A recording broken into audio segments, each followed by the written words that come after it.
Long ago and far across the universe, an enormous burst of gamma rays unleashed more energy in a half-second than the Sun will produce over its entire 10 billion-year lifetime.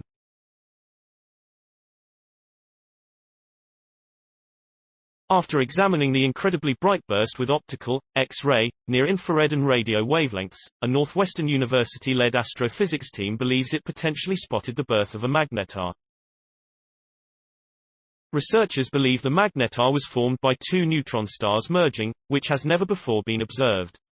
The merger resulted in a brilliant kilonova, the brightest ever seen, whose light finally reached Earth on May 22, 2020. The light first came as a blast of gamma rays, called a short gamma ray burst. When two neutron stars merge, the most common predicted outcome is that they form a heavy neutron star that collapses into a black hole within milliseconds or less, said Northwestern's Wen-fai Fong, who led the study. Our study shows that it's possible that, for this particular short gamma ray burst, the heavy object survived.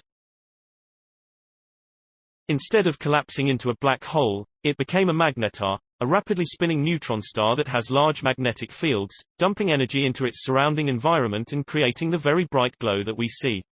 The research has been accepted by the Astrophysical Journal and will be PU. Fong is an assistant professor of physics and astronomy in Northwestern's Weinberg College of Arts and Sciences and a member of Sierra Center for Interdisciplinary Exploration and Research in Astrophysics. The research involved 2 undergraduates, 3 graduate students and 3 postdoctoral fellows from Fong's laboratory. There was a new phenomenon happening after the light was first detected by NASA's Neil Gehrels Swift Observatory. Scientists quickly enlisted other telescopes, including NASA's Hubble Space Telescope, the Very Large Array, the WM. Keck Observatory and the Las Cumbres Observatory Global Telescope Network, to study the explosion's aftermath and its host galaxy. Fong's team quickly realized that something didn't add up.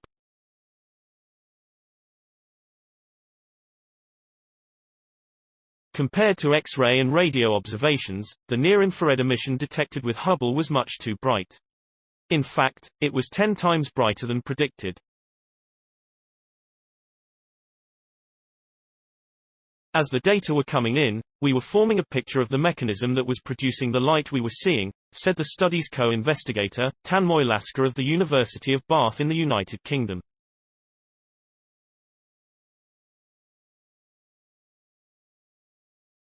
As we got the Hubble observations, we had to completely change our thought process, because the information that Hubble added made us realize that we had to discard our conventional thinking and that there was a new phenomenon going on. Please support my channel to grow by pressing subscribe button and the bell icon. We will notify you technological news. Thank you.